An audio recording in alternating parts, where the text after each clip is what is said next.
All right, Dia Kurg and Tristan Bryan, and we'll get going on the pre-conference. So, what period and content will I be observing? You'll be observing fifth period and STEM. Perfect. Tell me about the students that are in fifth period. Uh, it's kind of a mix. It's actually the best example of more females than males in the class. Um, That's fantastic yeah, for STEM. especially in the engineering world, having more females is great because it's a very male-dominated career path. Um, Ethnicity-wise, most are Hispanic or mixed. I have only 3 Caucasians in that class, actually. The rest are all Hispanic or mixed, which is great. Because again, the career path, we need more. I only have 4 that are on SPED or language in that class. Um, one is specifically a language. I know I have 2 SPEDs and 1 504, I believe. Um, Pretty much everyone in that class is gifted. One student's brand new, so I haven't even been able to see him, but everyone in that class is fantastic. I wouldn't really consider any of them as low performing students. And the only discipline issues is Cody and Samuel. They're sport players together, so if they're in the same seats, it's like stay on topic. But other than that, I mean, they're really good kids. And you know all of them by name, like pretty well. Yeah, I try to memorize that the first week. All right. I'm really bad at names. And how did you plan for this lesson? Like, what is your lesson objective for the lesson I'm observing? Well, specifically, this lesson is Tesla coils. So, I don't know if you know anything about Tesla or who invented the Tesla coil, but it was Nikola Tesla. Non-American guy, amazing inventor for his time period, born in 1853. So, back when the U.S. was still very discriminatory and everything. So, it's basically just to show the kids that no matter their background or anywhere they come from, they can do or achieve anything. And they're making Tesla coils from hand with batteries and wires and everything. So just being able to show them like the construction process of, circuits and circuitry and allow them to make something fun out of it. Is this a beginning unit or is this like ending a unit lesson? This is beginning a unit. Oh, that's fantastic. And so where is this unit like heading? So the final project that they're going to do, they'll have essentially 3 available options to them. And they're going to make essentially a beating heart. So one of them is going to be, they're going to need to know like circuitry and everything to be able to make the heart pump, or, to make it, have a current or a heartbeat. Essentially, we're going to put it up on a screen, see if it has a heartbeat. That's where we're going. So I needed to find a fun way to make circuits understandable without a bunch of lame PowerPoints, essentially. Right. And how are you going to differentiate for your SPED? So I'll have your gifted. So my gifted, they'll essentially have the ability to do everything from scratch. So they'll make the coil, so they'll wrap their own wire, they'll make their own resistor and everything. And then for the students that are on the 504 and need a little more help, which again, there's not really any in that class, but for my other classes, I have bags with everything already not pre-made, but essentially they don't have to wrap their own cord because there's a specific amount of times you have to wrap it, and all they do is essentially put it together on the circuit. That's and so as it relates to your beating heart, like how will this play into the beating heart? The current, so obviously EKGs, right? They register the current that your heart produces or your neurons, right? So it's just kind of the same concept. You're creating an electrical current that has the ability to make pulsing noises or pulsing sounds. So, your heart creates the electrical current, same concept. Awesome. And so what are the materials that you plan to use for this particular lesson? Specifically for this one, batteries, specifically 9-volt batteries, they're just the easiest conductors because it has a specific positive and negative side. A button or a switch. Some students choose a switch because they want to have a continuous current. Some want to have a button so they can kind of pulse it. A resistor, which is literally just a block about yay big with some wires just to allow current not to have continuous, but you can have it go to the button or switch to allow it to turn on and off.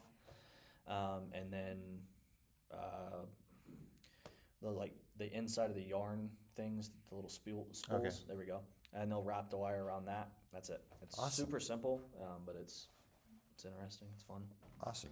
And I think you nailed you answered all my questions before that. So how are you going to group your students for this activity? So they'll be in pairs. Most of my students, they try to work with the same pairs, but I like to mix it up and make them work with different people, just to see how to get their interaction with everybody, because I don't want them to be very secluded because they have to present in class.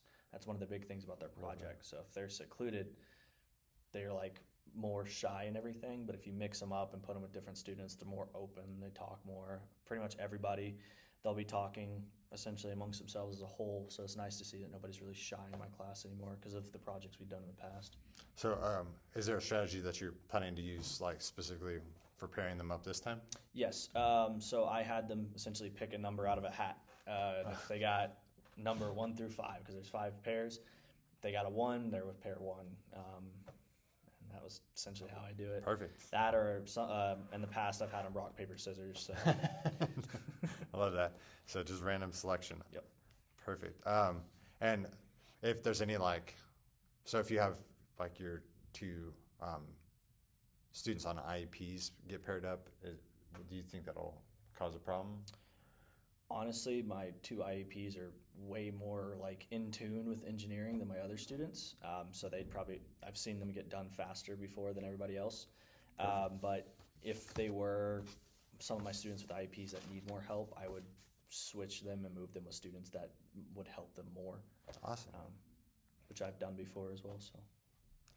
So what are the questions that you are planning to use to kind of get them started, like bell ringers or focus questions? So today our focus question was, what invention would you make to help your life be easier?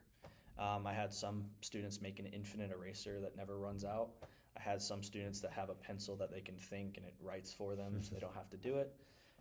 Basically getting them in the mindset of inventing, of creating. Okay. And there's a different one for every day, but that was just specifically today. Okay. So what level of depth of knowledge questions are you planning to use as you go throughout the lessons?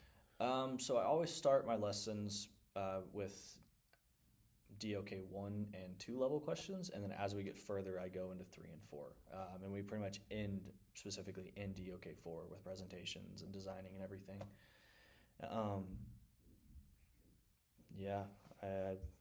I always try to start day 1 with some basic levels, so DOK 1s, because they're doing a lot of writing and stuff like that. And then, like I said, as we move further through the project, we move into those higher level questions. And recently, actually specifically today, we're starting in DOK 3 and then kind of jumping between just because of the way the project is set up. Perfect. How do the questions relate to the students' needs? So really, it's to bring them more interest. There's a lot of people that are in STEM were just kind of thrown into the elective, but a lot of them want to have a career in engineering. And being able to enlighten that career and allow them to have that freedom to actually learn and understand what engineering is as a whole may allow them to move on and actually follow that as a pathway instead of just falling off, Okay. Especially for, the minorities in the engineering, like females, like Hispanics, like everything else. It'd be nice to see them follow their dreams, because I have a lot of students specifically in my classes in STEM that are wanting to have a robotic career, engineering career, some form of architecture. So Awesome. How do you sequence your questions throughout the unit? I kind of mix them. I don't really have a set way of doing it because I don't really do death by PowerPoint. Mm-hmm. So I try to keep them at a level they'll understand, but also challenge them, because I don't want it to be too easy. I'd say. Okay. And so, how do you determine if they're ready for the next question? Basically off their answers. So like today, where they came up with and designed their own invention, if I saw that they kind of understood the question and designed it and wrote something about it and everything, I'm able to move on to the next question. Whereas if I notice, okay, well, they don't really understand what I'm saying, so let me refresh and give them an example. So I'll show them an example on the board, or I'll spit out something like, hey, this is an example of something you could do, and allow them to kind of then reprocess and move on. Okay. And so, what level is your exit ticket question? Most of them are DOK 3s or 4s. Awesome. Let's see. How will you know if your students have mastered the lesson objective?